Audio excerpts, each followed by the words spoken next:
दोस्तों, मणिपुर में हैवानियत की जो तस्वीर निकलकर सामने आई थी उसने सरकार की किरकिरी करा दी। लेकिन अब इस पूरे मामले से बचने के लिए, शर्मसार नहीं होने के लिए, अब इस पूरे मामले को हिंदू मुस्लिम किया जा रहा है। और यह काम किसी और ने नहीं किया है बल्कि एक ऐसी न्यूज एजेंसी ने किया है जिस पर सरकार सबसे ज्यादा भरोसा करती है। जब जब साहिब जाते हैं विदेश, जब जब साहिब जाते हैं कहीं भी, तो इसी एजेंसी को एक कैमरामैन और एक पत्रकार को अपने साथ ले जाते हैं। बयान भी इसी को देते हैं, इसी के साथ इर्द गिर्द घूमते हुए नजर आते हैं। मतलब यही सब कुछ है। और उसी न्यूज एजेंसी ने नफरत फैलाने का काम किया है, जिसमें एक मुस्लिम आदमी का नाम सिर्फ इसलिए जोड़ दिया गया क्योंकि सरकार शर्मसार हो रही थी। नमस्कार, मैं हूं प्रज्वल गौतम और आप देख रहे हैं द लाल न्यूज।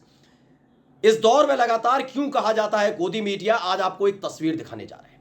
उन तमाम खबरों को पढ़ना बेहद जरूरी हो जाता है जिन खबरों पर उस पार्टी को, उस सरकार को सिर झुका लेना चाहिए, अपनी नाकामी पर रोना पछताना चाहिए, सर फोड़ लेना चाहिए कि कैसे दो लड़कियों को बिना कपड़ों के घुमाया गया था, कैसे उन लड़कियों के साथ रेप किया गया था, कैसे बदतमीजी और बदसलूकी की जा रही थी। लेकिन नहीं, उसी दल के नेता छत्तीसगढ़ और राजस्थान सुना रहे थे। प्रवक्ता एक आती हैं, ड्रामा करती हैं, रोती हैं, बिलखती हैं और बताती हैं कि पश्चिम बंगाल में क्या हुआ था। बात यह नहीं है कि अगर पश्चिम बंगाल के हावड़ा में कुछ हुआ, छत्तीसगढ़ में कुछ हुआ, राजस्थान में कुछ हुआ, वो अभी क्यों याद आया, क्यों ये रो रही हैं, क्यों ड्रामा हो रहा है, मणिपुर की बच्चियों को इंसाफ दिलाने के नाम पर क्यों नहीं बिलखा जा रहा, क्योंकि बीजेपी की सरकार है वहां पर। फिलहाल आपको बता दें कि अब ये पूरा मामला इस पर अटक गया है कि अब उन बच्चियों को न्याय मिलेगा नहीं मिलेगा। वो इसलिए क्योंकि बीजेपी की सरकार है और फजीयत उनकी हो चुकी है, इसलिए हावड़ा की याद दिलाई जाएगी, पश्चिम बंगाल के अलग अलग इलाकों की याद दिलाई जा रही है, छत्तीसगढ़ की और राजस्थान की।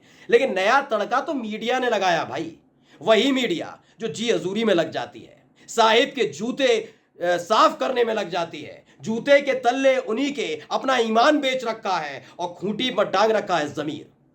अब ऐसा ही एक तस्वीर निकलकर सामने आई है। मोहम्मद जुबैर ने इनके धागे खोलकर रख दिए।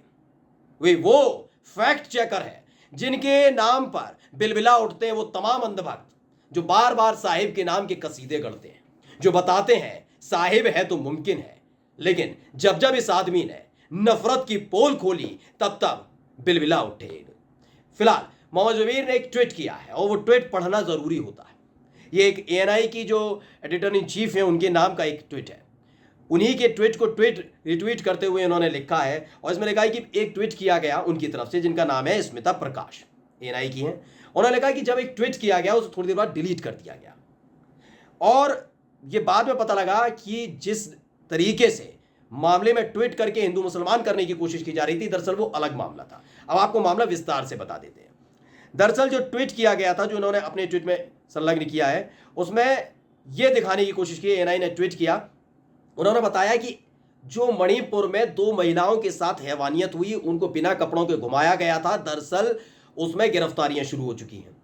उसमें एएनआई के मुताबिक, बता रहे हैं सच्चाई क्या है वो बाद में बताएंगे, एएनआई के मुताबिक ये बताया गया कि एक आदमी को इसमें गिरफ्तार किया गया, जो people's revolutionary party of Kangleipak PREPAK pro namely है और उसका नाम क्या है, MD इलुगुनबो एलाइज अब्दुल हलीम, यानी मुसलमान है, 38 साल का है। Imphal east was arrested by Imphal district east district police. इनका कहना है इम्फाल पुलिस ने उसे गिरफ्तार किया। नाम है अब्दुल हलीम। अब्दुल हलीम का मतलब आप समझ सकते हैं, हिंदू तो हो नहीं सकता, कौन है, मुसलमान। गिरफ्तार किया गया किस मामले में, ये एएनआई आगे इसी ट्वीट में, अलग नहीं ट्वीट है, इसी ट्वीट में बताते हैं कि a total of 3 main accused of the heinous crime of adoptions and gang rape under Nongpok Sekmai PS यानी police station Thoubal district have been arrested today. 3 लोगों को गिरफ्तार कर लिया गया गैंगरेप और अपहरण के मामले में। यह मामला किससे जुड़ा हुआ है आप समझ सकते हैं। ये इनका कहना है कि मणिपुर पुलिस ने बताया है कि इसको भी अब्दुल हलीम ने, जो 38 साल का आदमी है, उसे भी इसी मामले में गिरफ्तार किया गया, गैंगरेप के मामले में और महिलाओं के अपहरण के मामले में, जिसको लेकर सरकार की भद्द पहले से ही पिटी हुई है। मुंह छिपाए भाग रहे मंत्री। छत्तीसगढ़, राजस्थान और पश्चिम बंगाल याद आ रहा है उनको। उसी मामले में माहौल बनाने की कोशिश की गई कि जैसे ही इसमें मुसलमान का तड़का पड़ेगा फिर तो समझ लो साहिब का काम हो गया, उनकी पार्टी का काम हो जाएगा। लेकिन ये ट्वीट करना ना भारी पड़ गया। कहते हैं राग दरबारी बनना ठीक है, सरकार के भजन गाना ठीक है, लेकिन अंधभक्ति जब ज्यादा हो जाती है ना, वो ओवरडोज हो जाती है। पानी भी आप पीते हैं, वो जीवन के लिए ज़रूरी है, लेकिन ज़्यादा पानी पी लेना भी सेहत के लिए हानिकारक होता है। ये तो फिलहाल इन दिनों शहद चाट रहे हैं, सत्ता से मिला हुआ शहद चाटने में लगे हुए हैं, तो अब डायबिटीज़ का खतरा मंडरा रहा है इनकी तरफ, और हो भी गया। दरअसल जो प्रेस नोट जारी किया गया और उसके आधार पर एएनआई की तरफ से जो ट्वीट किया गया, यानी प्रेस नोट जारी किया गया था इम्फाल पुलिस की तरफ से, ये 20 जुलाई 2023 का है। इसमें जो प्रेस नोट जारी किया गया उसमें यह नहीं बताया गया था कि अब्दुल हलीम नाम का जो व्यक्ति है उसे किस लिए गिरफ्तार किया गया।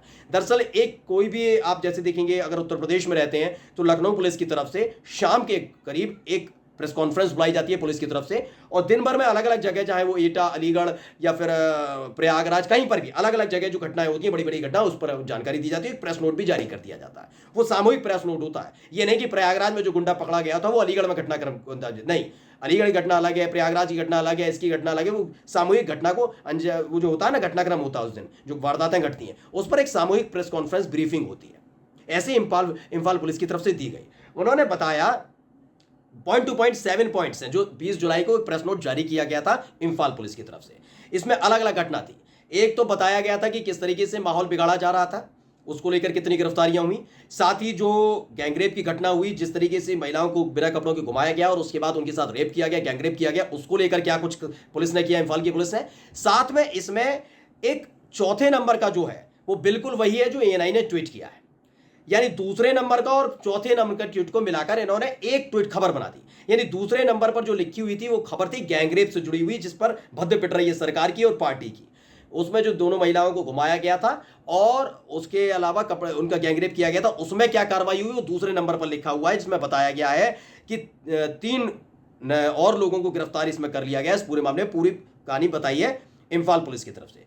लेकिन चौथे जो कॉलम में बताया गया, चौथी जो घटना है उसको बताया गया, उसमें बताया गया कि उसमें ये नहीं बताया कि इसी मामले में गिरफ्तार किया गया। उनका बताना है कि इस मामले में एक अलग मामले की गिरफ्तारी हुई एक हलीम नाम की व्यक्ति की, जो जिसका नाम है अब्दुल हलीम, जो PREPAK नाम के एक संगठन से जुड़ा हुआ 38 साल का है। इसकी गिरफ्तारी की गई है और इसकी पुष्टि के लिए इम्फाल पुलिस की तरफ से जो 2 ट्वीट किए गए हैं वो भी लिखे हुए हैं। मणिपुर पुलिस ने जो ट्वीट किए वो अलग अलग हैं, यानी कि जो गैंगरेप का मामला है वो अलग है और हलीम से जुड़ा हुआ मामला अलग है। यानी हलीम की गिरफ्तारी गैंगरेप मामले में नहीं हुई है, लेकिन एएनआई को करनी थी चरण चाटुकारिता। उनको ये पूरे मामले में कैसे भी करके सरकार को बचाना था, क्योंकि एक बार अगर इस पूरे मामले में हिंदू मुसलमान हो जाए, यकीन मानिए इसमें एक मुसलमान की गिरफ्तारी हो जाने तो दीजिए, एक आदमी की गलती से भी उसे आरोपी बना दीजिए, दोषी तो बाहर में जाए, कोई मतलब नहीं, इस समय आरोपी बन जाए बस, वो मुसलमान नाम का परवेज, अब्दुल, शकील, कोई बन जाए, एक आरोपी बन जाए गैंगरेप मामले पर, देखिए छाती पीट पीट कर बताएंगे कि इसीलिए तो हम कहते हैं मत खोने दीजिए, ये लड़कियों से क्या बदसलूकी करते हैं। इस समय जुबान पर ताला लग गया और मुंह में दही जमा हुआ है, कोई नहीं बोल रहा, और मीडिया कैसे गंदगी फैलाने का काम कर रही है वो अब आपके सामने है। नमस्कार।